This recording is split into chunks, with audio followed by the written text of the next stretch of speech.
Hey everyone, welcome back to the Art of Living Well podcast. We are here today in person and we're so excited because we just got back from our Grand Canyon Rim2River2rim in a day experience.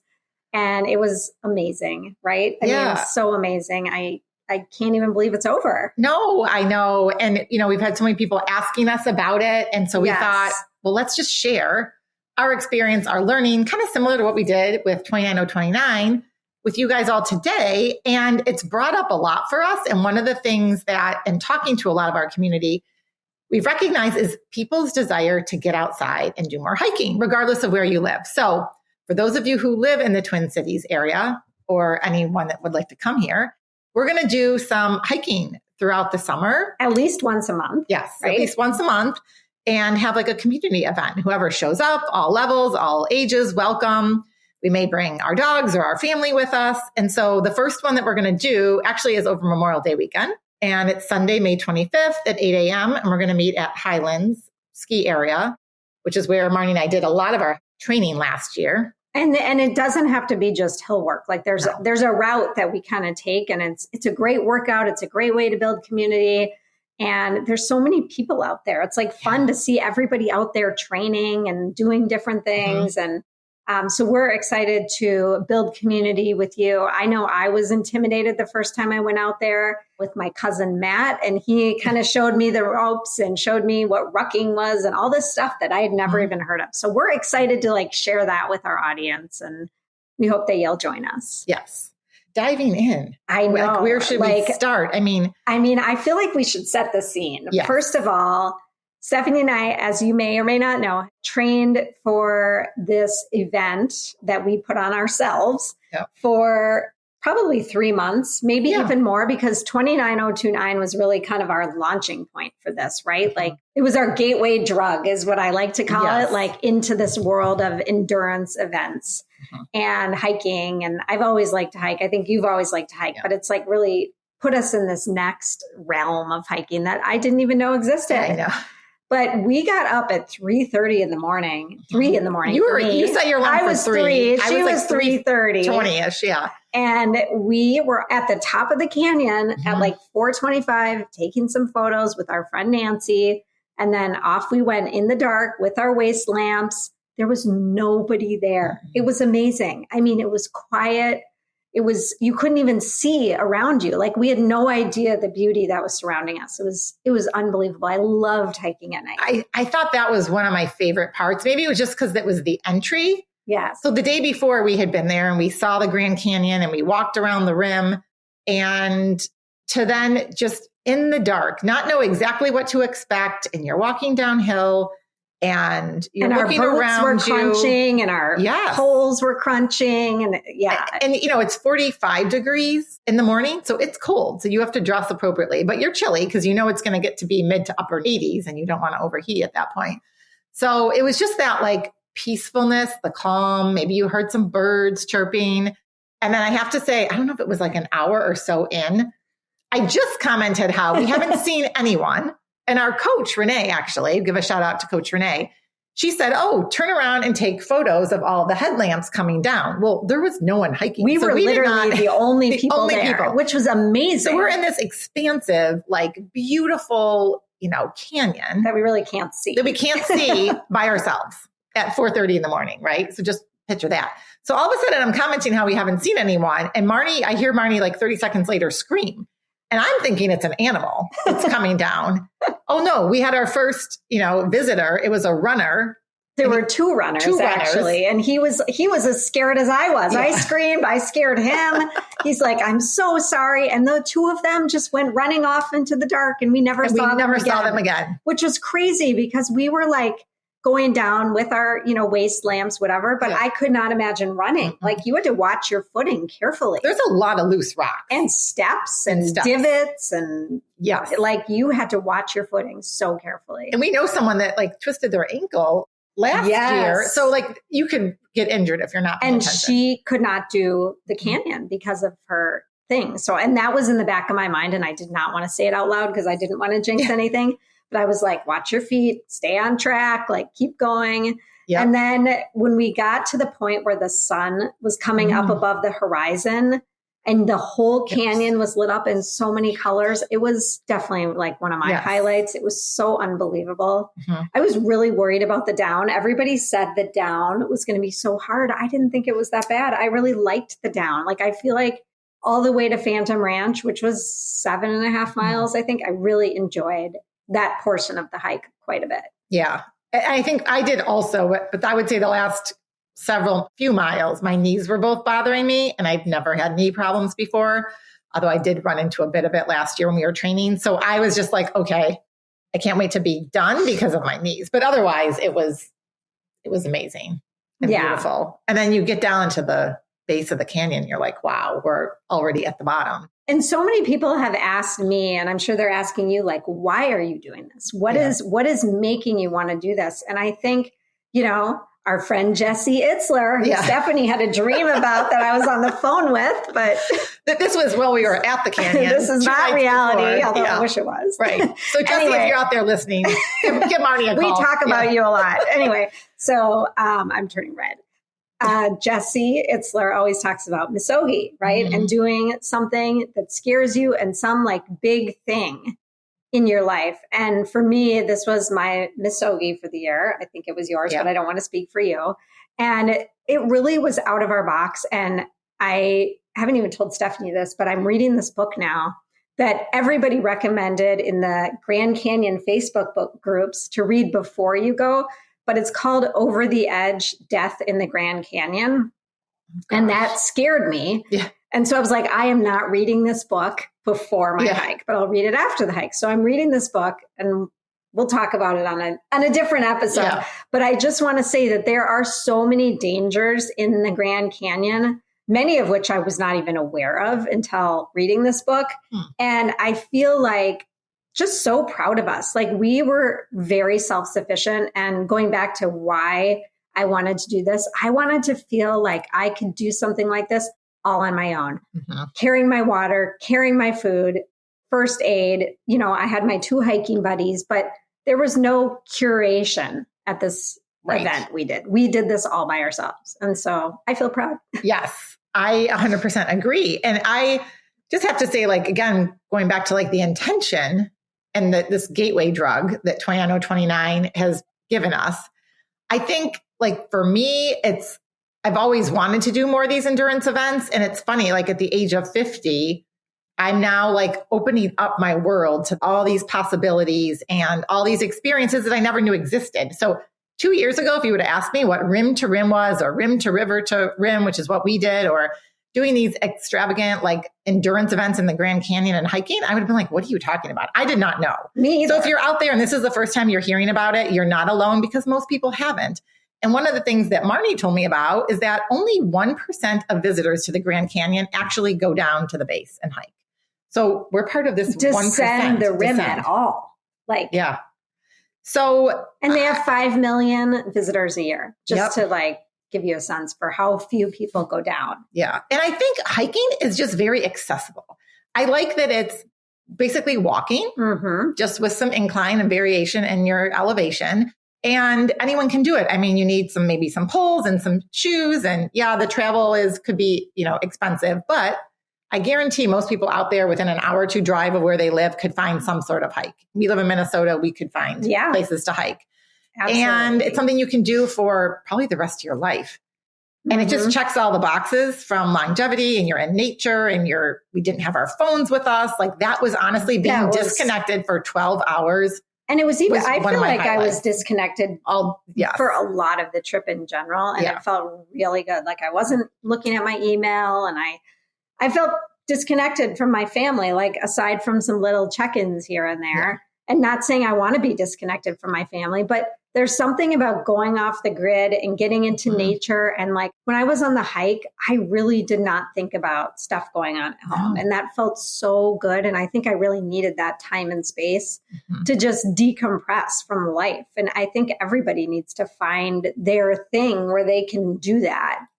I guess mine is hiking in nature. In nature. Well, I just think there's something like you can get away from the busyness of life, But how many times are you on vacation, whether it's with family or girlfriends, and you're still connected to your phone? Absolutely. And it doesn't have to be expensive either. Like you can do this trip pretty bare bones, like which we did for the most part. Right. Although we talked about how at the end we wouldn't have minded ending at a spa, but it didn't happen. We went home. But going back to the hike itself, we hiked all the way down 7.5 miles to Phantom Ranch, which you cross the Colorado River on this bridge. I was so excited about crossing the bridge because I've seen it in pictures and I was like, oh, I want to get to that bridge. Yeah. But when you're up at the top and, as you're hiking down, slowly the Colorado comes into view and it looks so far away. Remember when we were up there? And then slowly, it's coming into more view and then the bridge looks far away. And then eventually you're on the bridge. Yeah. So that was pretty cool. And then I had heard about Phantom Ranch so much. And the vision that I had of Phantom Ranch and what it actually was so different. I don't know if it was like that for you. But. No, because I just really like every part of it. I didn't have expectations. And I think because I didn't I planned and we had a coach, so I knew what to expect and I knew what to bring. And I did the workout and I just was there to like experience the awe of the canyon and everything real time. Mm-hmm. So I didn't have you look at pictures and I maybe checked out the Facebook group for a few minutes, but I know you did this more than I did. And part of it was just time. I didn't really dive in and do over research or overthink about what people were saying or what other people were doing. I just kind of wanted to experience it for myself as it was going to unfold without a lot of over analyzing or preparing or overthinking it. And so everything was just oh, this is Phantom Ranch. I didn't have any expectations. Oh, this is the Colorado River. I didn't, I don't know. I just came about it very differently for me. I think it's kind of my own evolution because I used to be someone that would be more like that. And I was just really trying to just enjoy the moment of it. And that's, And I would say I for sure enjoyed the moment of it. Yeah. I'm just a researcher. That's my nature. I enjoy research, but I thought Phantom Ranch was going to be a bigger facility. It was like this. It was so cute. It was this small, it's not a ranch, I guess is the bottom line. Yeah. It's like a general store is how I would describe it, with picnic tables outside, a water spigot outside. Yeah. There's no sink that you go inside and wash your hands and use the bathroom. You're hiking. Well, I hiked to different bathrooms than she did, apparently, but I went to the camping bathrooms. There's little cabins, very bare bones cabins that people can stay in, which I think looks amazing if you want to do a longer Grand Canyon thing. But the best part for me about Phantom Ranch was meeting the other hikers. Yes. While we were taking a break and eating lunch, and it was quick. I felt rushed. Yes. It would have been nice to actually spend a little more time there, but we were on a schedule, right? Yeah. Because of the heat of the day. But what did we do when we got to Phantom Ranch? I went to the bathroom, changed my socks, wiped off my feet, put on shorts, had a snack, wrote a postcard. There were so many things. And then it was okay, we gotta go. Yeah. But we met this one guy. Yeah. This is kind of a funny story. He was so cute. He was so cute. And he was talking to us and we were both doing the same hike. And I'm oh, where are you from? Because he had a British accent. And he's from Miami, but I'm no, where are you really from? So he's from the UK. And he's well, I have to get back by nap time. I'm oh, nap time. He's yeah, I told my wife that I'd be back before my son woke up from his nap. And he left an hour and a half after us and arrived at the same time. So he ran the whole thing. And there are people, as we've learned, that run this entire 20 miles. Including I guess our coach. Sense. Yes. Who ran Rim2River2rim for her 40th, I think she said, her birthday. Yeah. Maybe for our 60th we'll want to do that. I don't know. But I don't think so. I don't think so either. So anyway, so we see him, we part ways, we chat. When we came up, literally within 5 minutes of us finishing, we ran into him and his wife and I think his sister-in-law or someone. And their kids. And he had showered and they were pushing the kids in the stroller. And I said, did you make it back for nap time? And he's sure did. Which is unbelievable because we just finished and I'm hobbling at this point. And he looks fresh. Oh, yeah. And his wife did say, he's a machine. Yes. Those were her exact words that stuck out in my mind. Yeah. Okay. Well, that makes more sense. Right. I don't know how he did that coming from Miami, but I don't know either. You talked about some bridge. Yeah, there's some, apparently if you live in Miami, there's a bridge that you can train on. I don't know. So, but I met this guy at the bottom of Phantom Ranch who was on a 12-day river rafting trip. Yeah. And he had stopped at Phantom Ranch and he was excited to use a bathroom and like wipe his body down in like, I saw like the water tubs or I don't even know, but he was really excited because he had been camping and bathing in the river. Yes. And doing little offshoot hikes. And I was thinking, yeah, that does not interest me at all. Like, I wouldn't want to river raft for 12 days and I wouldn't want to camp for 12 days. But he was really nice. And I'm sure he's seeing amazing parts of the canyon that we didn't, although I feel like what we saw quite a bit. Cool. Yeah. And we did learn that there are some nasty squirrels. Yes. That are very aggressive that will jump right up on the picnic table and try to get your food. Yeah. And then we learned later that they bite and have rabies. So stay away from the squirrels. Yes. It's another reason. Like I remember reading about that in the Facebook group and being like, oh, I'm from Minnesota. Squirrels don't scare me. Right. And then by the end, I was actually scared of the squirrels. Yeah. Like get away. Get away. Yeah. So also like this hike, just to put it in some context for you all, it was 20.58 miles. Yeah. So that's pretty far, almost a marathon hiking. And you're going down a canyon and then up on the back end coming up. It was a little over 6 miles of just straight up. So pretty challenging. Yeah. And it took us 12 and a half hours to do with our breaks. I think it was 10 and a half hours if you remove the breaks. Yeah. And then Stephanie sent like one of her friends did it like a day or two after us. And she finished it in like 9 hours with her breaks. I'm like, I don't know how that's possible. Yeah. Like I truly don't. Yeah. They must have been running. Like, I don't even know how you enjoy it. I'm not saying that she didn't enjoy it, but I don't know how you enjoy the canyon if you're going so fast. Yeah. Well, everyone, I mean, it has their own There's speed. no race to this. Right. It's not, timed. Yeah. It's on your own agenda. So you can take as much time or as little time as you want. And some people will hike down and spend the night and then hike back up. Right. And we've actually talked about, okay, would we maybe at some point, and not necessarily like right away, do rim to rim to rim, but break it up and do a night. And sleep at the North Rim, which I really want to do, but I do not want to do that until 2026 when the trail is open. Oh, for because sure. there were some trail modifications, which we'll get into. That's why we had to go on Tonto Trail, which I am personally never doing again. No, I did not like Tonto Trail. And that was supposed to be flat, easy, blah, blah, blah. And maybe that was like the expectation that I had. And then it wasn't. Like there was more deep. We kept going down a bit. Yep. So this trail that we're talking about, which was kind of like it was part 3. If you break the hike up into 4 parts, the first part going down, the second part going back up to Tonto, which was a pretty intense climb up and it was getting hotter, right? But we enjoyed that. And then part 3 being Tonto Trail, which was felt like the longest part. And then part 4 going to the top. So Tonto Trail actually traverses the canyon sideways. So like usually for a traditional rim to river, you go all the way down to Phantom Ranch and then you kind of come up Bright Angel Trail the whole way. And it's like a big U.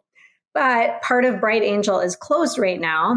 So they're rerouting people back up South Kabob and then over Tonto and then up Bright Angel. So it added like 4.5 miles or 5 miles really to a hike that should normally be shorter. But also, like Stephanie mentioned, we thought it was going to be really flat, but really as it's traversing the canyon sideways, we were going down quite a bit. Yeah. And if you look at a map, I can see that now. And I've learned that many people have died on Tonto Trail since reading this book because it is so exposed.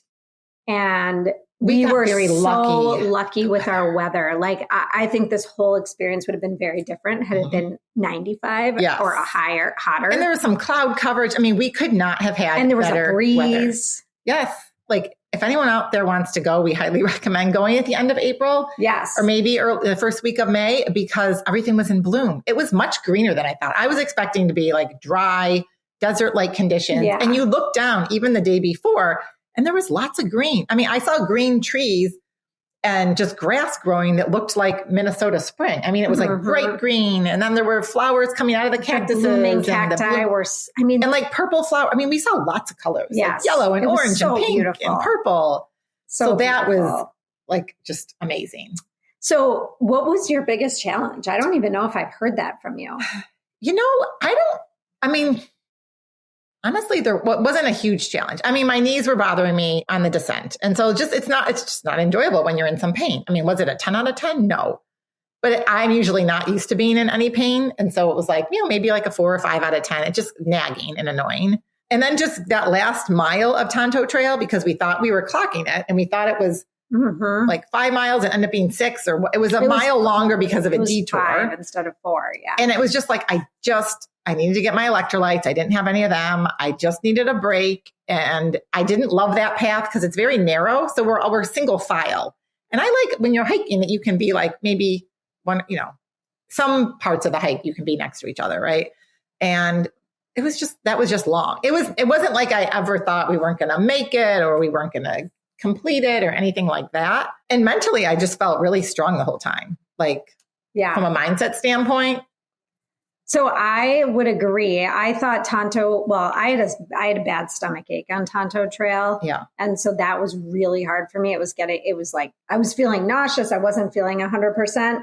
And I also didn't like how narrow the trail was and like that there was brush rubbing against my legs. And I knew we were in snake territory from what I had read. And that was like also in the back of my mind. And Stephanie and Nancy were a little bit ahead of me. So I was like having lots of conversations with myself about how this was my 12-hour walk and how, I was thinking about 29029 mindset training and just kind of going through some of that and really trying to appreciate what was around me. I kept saying to myself, okay, I'm never going to be in this spot again. Like appreciate it, enjoy it. But when we got to that rest stop, it's called Havasupai Gardens.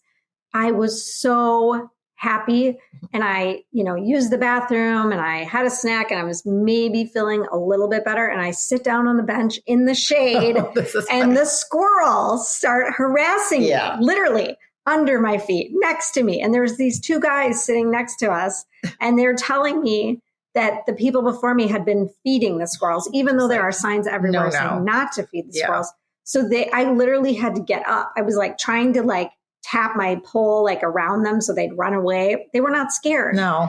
So they wanted all your snacks. All I wanted to do was rest my feet for 5 minutes, but no, wasn't happening. The squirrels, I didn't want to get bit. So, well, I would want to get bit. Yeah. Right?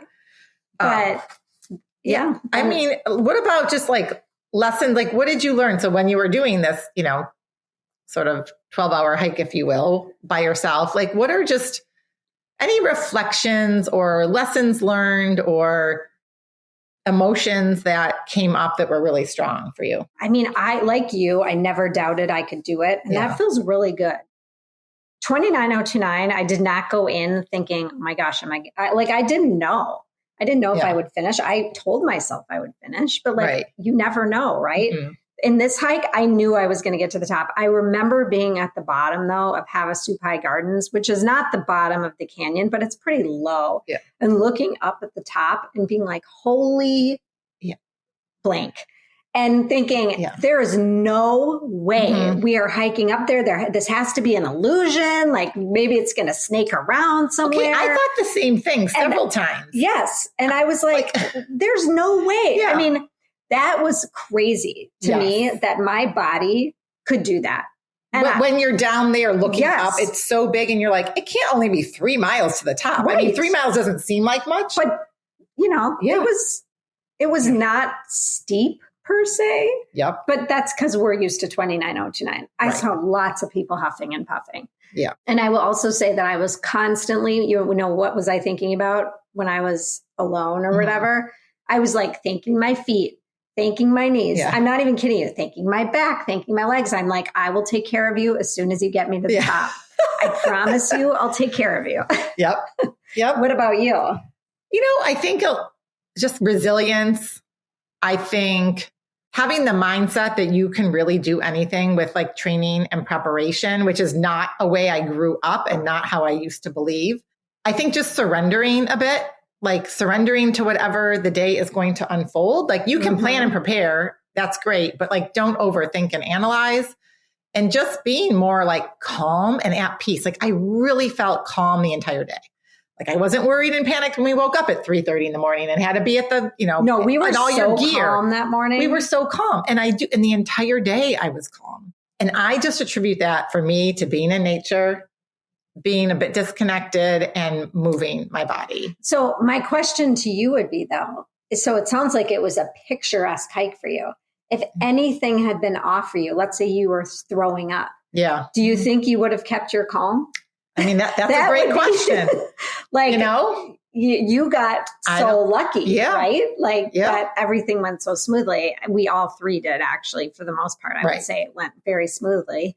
But there are people that do this hike and it does not go so well. And so I was thinking about that too, like how you react and respond is also not a test, but like tells you about your resilience. Because let's say you do sprain your ankle and you're a mile down, like you cannot continue on this hike. You have to get up there. So it's just interesting to think about how we respond in different scenarios. Right. And your overall like stress level and how that impacts your body's physical ability to carry on. Right. And continue. And I think as a mom, I mean, I know we've talked about this before, but just continuing to show our kids. So we're 51 and 52, right? Yep. And I feel like I have never experienced more just like joy and like personal, I don't know what it is, growth and like gratitude than ever in my life. And I feel like I'm at this middle age, to get to 100, and there is so much left of life. Right. And I am excited. I've always had this like travel bug in me for quite some time. Hiking is just like, it's just me. Like it speaks to me so much, and it just combines everything into one. So it's like, I just have this sense of adventure. Even my youngest son literally texted when we finished, and I texted my family that we were out, and he was like, "Congrats, Mom. I knew you could do it. And what's your next adventure going to be?" And I haven't even thought about it. And people keep asking that. And I really just want to still be in the moment and savor this experience and not jump to the next thing. But I know this is like what I will continue to do and have this, maybe it's my Misogi or not every year, but do something that scares you a bit. And I think as a mom, like being able to model that behavior for our kids is just really powerful. So I couldn't agree more. And like all three of my kids were like, I want to do that someday. Yeah. And I was like, oh, that makes me happy. Yes. And everyone is asking me too, like, what's next? What's next? And I too am like, I don't know. But then a part of me is sad. Like, okay, this is over. I've been thinking about this for so long. I need something to look forward to. And like, I don't want to train this summer because I need a break from intense training. Not that this was intense, but like, I want to play pickleball and I want to wake surf. Like, I just want to do other things this summer too. And not worry about getting injured. And not worried about getting injured and not worried about getting my training in and whatever. Right. But this is not the end. This is the beginning. This is the beginning. Right. And what about your gear? Did you think that we did okay on the gear? I think we did. I mean, Marnie can tell her story about the backpack, but I think we both bought a new hydration vest, and mine was pretty big and it fit everything in there, and it fit a 3-liter bladder. We ended up going down only having 2 liters of water plus our outside water bottles with electrolytes. We all packed too much food, but in my mind, it didn't prohibit me from moving or anything. My back wasn't sore. I mean, yeah, there's a little bit of discomfort when you start out carrying 13 or 14 pounds of gear on you. I wore shorts, which I felt comfortable with. Oh, I didn't have gloves. So I have a bit of Renaud's, and I had asked Nancy and Marnie before, are you guys bringing gloves? And it was no. And I'm like, Stephanie, you're not going to bring gloves. You're just going to suck it up for an hour. Well, 3 hours later of your hands being cold was a little much, and the gloves don't take up much space. So just Stephanie, next time pack the damn gloves. But otherwise, I felt good. We had the first aid, we divided it up. So each of us was bringing like one thing that we may need. Thankfully, I didn't even need Band-Aids or anything on my feet. None of us did. Although Nancy did use her duct tape. She did use the duct tape because her shoes broke. And she got a hole in her shoe, and it worked. Yes. Which was And I think she used your scissors. Marnie had these cute little pair of scissors. Like, that's one thing I do want to buy is a travel pair of little scissors. And Marnie can talk about her backpack. But I think I felt really good. I mean, I used a pair of trail shoes that I had used at the end of last summer that still had a lot of wear left in them. So I didn't even have to buy new shoes. Like the hat, I did really like the hat that we bought. Me too. And it didn't hurt at all. Nope. Or give you a headache or anything. No. And I thought those were great. So I feel like I'm just accumulating gear that I know I'm going to use once or twice a year, hopefully, for the rest of my life. Mm-hmm. And yeah. Yeah. So I got supposedly the same vest as Stephanie, but they were both 12V, but mine was like ADV and hers was ACT, or I don't remember. There was some slight difference in the model number, and my vest couldn't hold my gear. Mm-hmm. Like I was shoving all the food in the day before. Mind you, this is like at 2:00 the day before we're hiking at 4:30 in the morning. And we're like, putting everything in little baggies. So we're super organized in our packs. So I'm actually starting to panic. Yeah. And Nancy, bless her heart, is calm as a cucumber. Mm-hmm. We barely know her. Yes. She shows up. She's got her cute little bag with her waist strap and her chest strap. She's like, I think you should get a backpack. So she came with me over to the store, which was literally walking distance across the street. And it was like an REI. I mean, it was a pretty awesome store. Yeah. And I guess they rent gear and they have everything there because there's all these people that are hiking. So we didn't know that going into this. So anyway, she helped me. Like she could have been a person working in the store. She helped me try on all different packs, and we were putting the water in and testing it out. And like, she knew exactly what to do. I got a pack. It felt way better on my back actually because of the waist and the chest strap. And it was much bigger than what I thought I would be carrying, but my back did not hurt. Like I was so comfortable. So that was a great lesson for me to listen to a coach who tells you what to get for gear, but also listen to your own self and figure out what you need. So I was really happy with that bag. And I started out in pants. She started out in shorts. And I was really comfortable actually the entire hike with the way that I changed into my shorts at the bottom. I kept my long sleeve white shirt on for most of the hike. I took it off for like the last 3 miles and I felt really comfortable. Yeah. I didn't want it to rub my pack at all on my skin. And none of us got blisters. No, like major chafing. It was so lucky. But I do think those foot glides, and we put all this chafing, preventative chafing all over stuff on everywhere. All over our body, all over your body, except maybe your face. And I'll leave it at that. And we were good. We were well prepared. Yeah. And one shout out to one product that I know we both used, our Redmond's Relight electrolytes. Yes. And I've been using these for years, but critical, even if you don't normally take electrolytes, which I actually think a lot of people do need on a regular basis when you're hiking or you're going to be outside for more than an hour or so doing physical activity to have them. And we do have a code if you go to redmonds.com and it's livingwell15, and we'll link it up in the show notes if you want to try. But there's a variety of different flavors and you got these individual packets. So it's really easy. I travel with them all the time. You can snatch them in your car or wherever you go. And I actually think I was feeling a little bit nauseous toward the end of the hike. And I kind of thought it was from the electrolytes. But the more I read after the hike, I think it's because I probably didn't have enough electrolytes. I probably should have had a little more. But honestly, we got to the top. It was amazing. Yep. I was hobbling. I was pretty sore. And I could barely eat dinner. Yeah, I was feeling it afterwards. Yeah. So that just tells me I have more to do in my training, right? Like I'm not the hiker that's just going to step off a canyon or mountain after 20 miles and be like, okay, let's do this again right now. Right. So that shows me where I have some growth to do, which feels good. Well, exactly. That means you were truly like outside of your comfort zone. Yeah. And where the discomfort is, that's where the expansion occurs. That's where the growth occurs. You have to get to that place of discomfort. Right. Well, and I feel like the fact that none of us got injured. Yeah. And we were all, I was sore, but I was not like incapacitated. Right. Like, no, it wasn't like we couldn't physically move. I feel like that felt really good that we could all do that. Yes.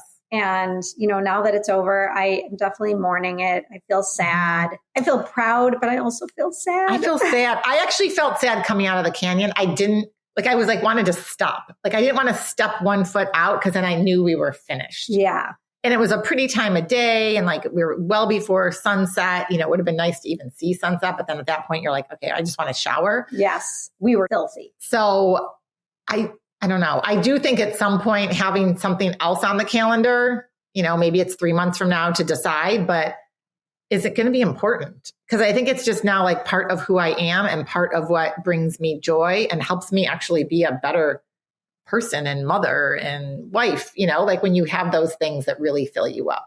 Absolutely. Absolutely. So, I know we both journaled after hiking, and I think that's so important when you do your misogi or whatever it is that's for you. It could be anything, just taking some time to journal your feelings down, because you do forget. You forget very quickly. Yeah. And I think there's something powerful about the pen. Because, now with everything being so digital, especially with our kids, so my daughter's going through this big decision she has to make. And I'm like, I want you to write it on paper, not on a computer, not voice dictate on your phone or make a note. I want you to physically write it down. And I don't know the science behind it, but I guarantee there's just something about the thoughts and writing them on paper and looking at those that way that does something. I couldn't agree more. I love writing with my hand. Yeah. I want to write typing. Old school. I just want a pen and paper. I haven't even doodling, whatever. Yeah. So, if this episode has sparked something in you, whether it's a love for hiking or a desire to challenge yourself, or if you're ready to hit the trails with us, we would love to have you join us for these 2 hikes, one the Sunday of Memorial Day weekend, one of Friday the 13th in June. All of the info will be in the show notes, and we would love to hear from you. Let us know about your hiking adventures or any adventures. We'd actually love to know your favorite hikes. Yes. Because as we talk about planning something else, we want to know, what are your favorite parts of the country or the world for that matter that you like to hike? Maybe a longer hike, maybe it's whatever, and why, and share it with us. So reach out on Instagram, email us, find us any way you can and let us know. We love to hear from you. All right. Happy hiking, guys. Have a great day.